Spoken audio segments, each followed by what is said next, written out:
Hello, everybody. I'm Daisy Rain Martin, author of Juxtaposed and Hope Givers, and I am with a wonderful lady that I met a couple months ago, I would say. This is Criselda de la Cruz Valdez, and she is the director here at the Family Justice Center. So as I go out and I do these spotlights basically about hope givers around the community, I had to include Criselda. So I just want to say hello and thank you so much. Thank you, Daisy. Not only thanking you for just meeting with me today, but also thanking you for the amazing hope-giving work that you do for the Treasure Valley and just this community. I shudder to think what would happen in the lives of people if you did not stand between them and their demise. So as I understand it, now we did the Brick 29 a couple of months ago. Right. Is where we first met. Yes. And it was wonderful, and I was instantly in love with this woman. This is a hub.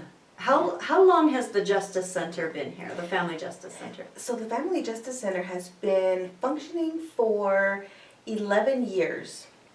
Our founders, Angela Weeks, and a team of people brought it to Nampa, sold it to the mayor at the time, Mayor Tom Dale, and got a lot of buy-in from community leaders, from just the community itself, and really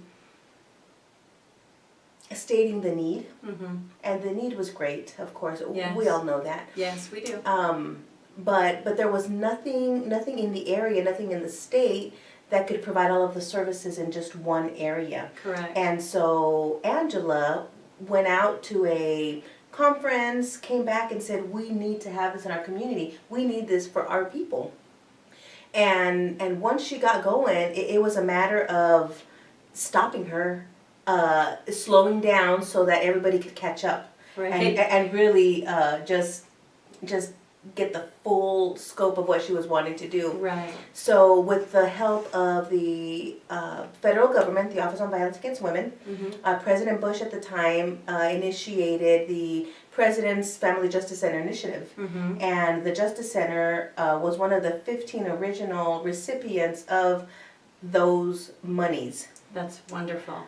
So that's where it all started. Right. So in 11 years, basically, Angela's vision has come to fruition because this really is a hub of several different organizations that all come here. Right. So maybe a day in the life of a victim of domestic violence or sexual assault.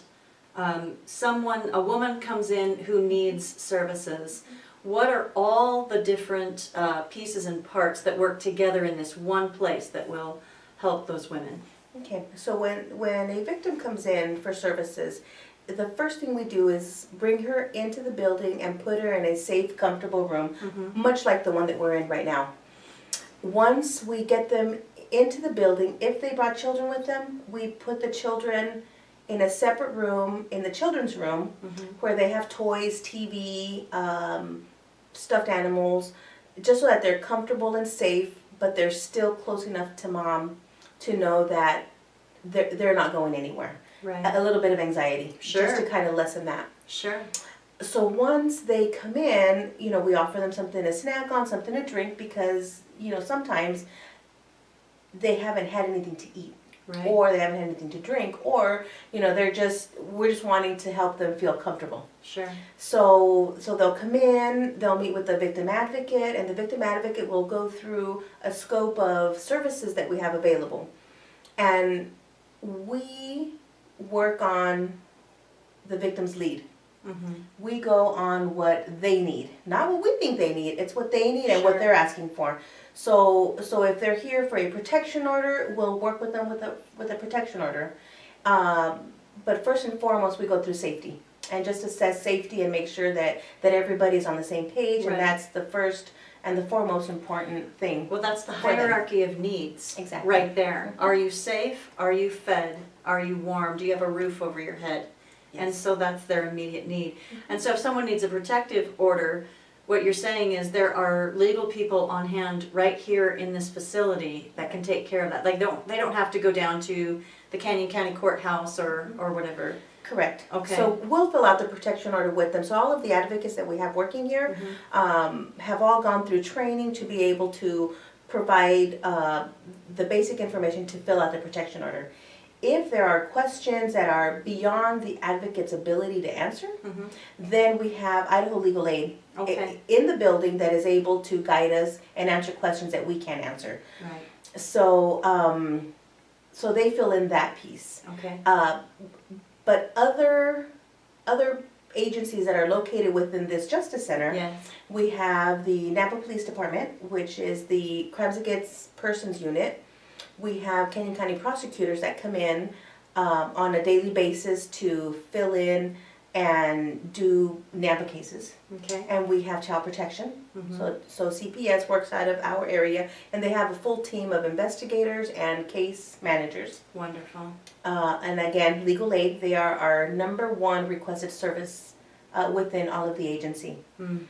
Second would be counseling. So we have Strive Counseling and we have Idaho Behavioral Health that work out of the Justice Center to provide counseling for children, for adults, anybody that needs them. That's so fantastic. we fill in everything that needs to be done. So if somebody has the ability to pay, they have an option to go with an agency that takes their insurance and pay their copay, let's say $20.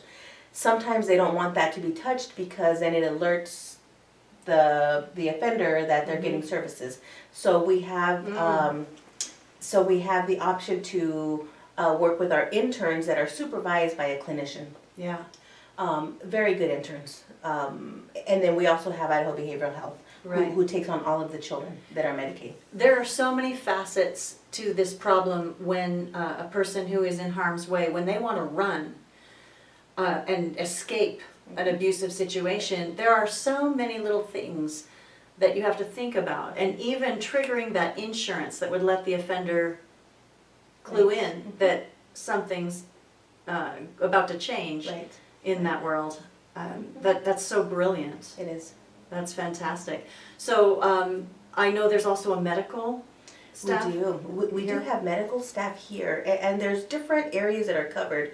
So when kids are going into the child protection services, they are mandated by law within 30 days to have a full well check exam. So when they are not connected to a medical provider out in the community, we provide that service here. So we have 2 nurse practitioners that are our partners from Boise State University that provide those forensic exams, those foster care exams. Okay? Right. So that's the foster care piece. Then when children are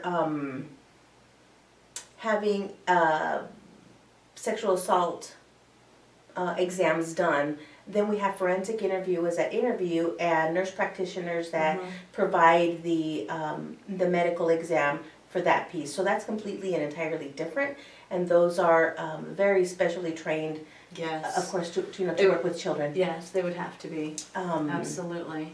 So then after the children, we also have a safe program for adults that functions out of the Justice Center but does the exams out in the community with the 4 hospitals in our area, which is West Valley, St. Al's, and St. Luke's. And St. Al's has 2 clinics right now. Right. So then we have that piece, and then we also have the domestic violence exam nurse practitioner that provides the medical exam for those that have been beaten or strangled. They are not able to go to the hospital because they can't afford it, and they frankly just don't want to go. Right. So we have the nurse practitioner that does all of the work here out of the center, and we document everything and save pictures for future use. If Right. it goes to court, if they want to press charges at a later time, Right. we just want to document what has happened and have it handy and ready if and when we need it for future. Right. I'm so glad that these resources exist. I am so glad that Angela went to that convention Right. whatever that was called, and came back. Because one thing that I tell the community over and over is that ideas become things. And hope givers are so necessary in this world. We can't just be all about our own selves and our own lives. There are people who are very desperate. Right. I am so glad that you're here, standing in the gap for these people. So I have a certain following on my Saturday's blog, and that's where this video is going to go on up.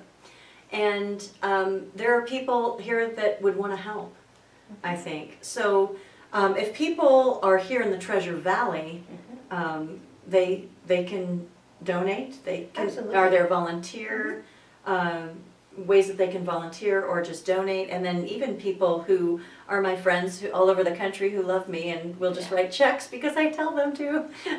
That's great. No. Rod, $50. Come on, Betty. Yeah. So so there's absolutely opportunity for volunteer and sponsorship. Okay. You know, we serve kids, we serve adults, we serve the elderly, which is a population that is growing in numbers, not only because there's a lot more elderly people out there, but I think we're doing a lot of legwork to let those folks know that we provide services to everybody, and we specialize in that age group. Right. But we do have opportunity for volunteer work, for a court advocacy, and we go through all of the training.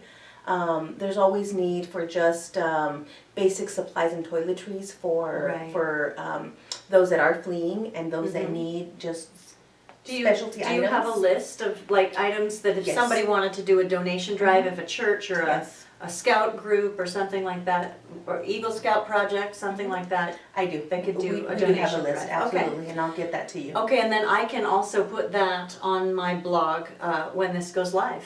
And so the list can be right underneath this video. So donations, donation drives, and volunteer opportunities. Yes. But there is one event coming up, right? Do you want to tell us about A Light in the Window? Yeah. So March 10th, we are having a Light in the Window fundraiser, and it's going to be a spectacular event. I am so excited for it. We just got out of a meeting. Yeah, we're going to be fundraising, and everything that we raise is going to go directly back to client services. Right. So everything that our clients need, we are able to fulfill because of the fundraisers that we do. A lot of our funding goes to gas cards, Uber rides, taxi rides, you name it, because there's a lot of transportation issues, of course, as a lot of you know, in our area, there is no public transportation that allows for everything that is needed. Right. So that's one of the bigger ticket items for us is transportation. But this Light in the Window is going to be great. Well, we're going to have musicians. We're going to have musicians. There's going to be a live auction. Live we auction, just met silent Kevin. auction. Silent auction. Yes. Dessert auction. Dessert auction as well. Yes. Yes. And all of the stuff that we have to fundraise have been donated and given to us by our community. We have a great community. They're so generous.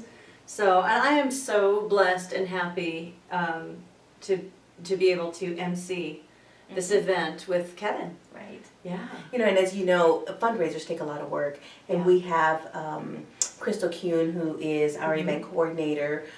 Before Crystal, we had Kelly Gibbons that started with our event, and then we lost her to City Council. I know, she's the county commissioner, but she's being a hope giver in a different arena. Right, now. right, and she's our cheerleader with City Council, so that's great. It's a win-win. Yes, it is. But Crystal has been full speed ahead, looking for donations, talking to people, getting the word out, and not only the word that we need help, that we need donations, but the word out that we're here and we're here to serve, and that's the primary purpose of all of this, and so that we are able to tell the community that we're here and we are able to help in so many different ways. It's not just helping you with a protection order, it's not just finding you a counselor. There's so much more to everything that we do, and that's what is needed to be heard out there.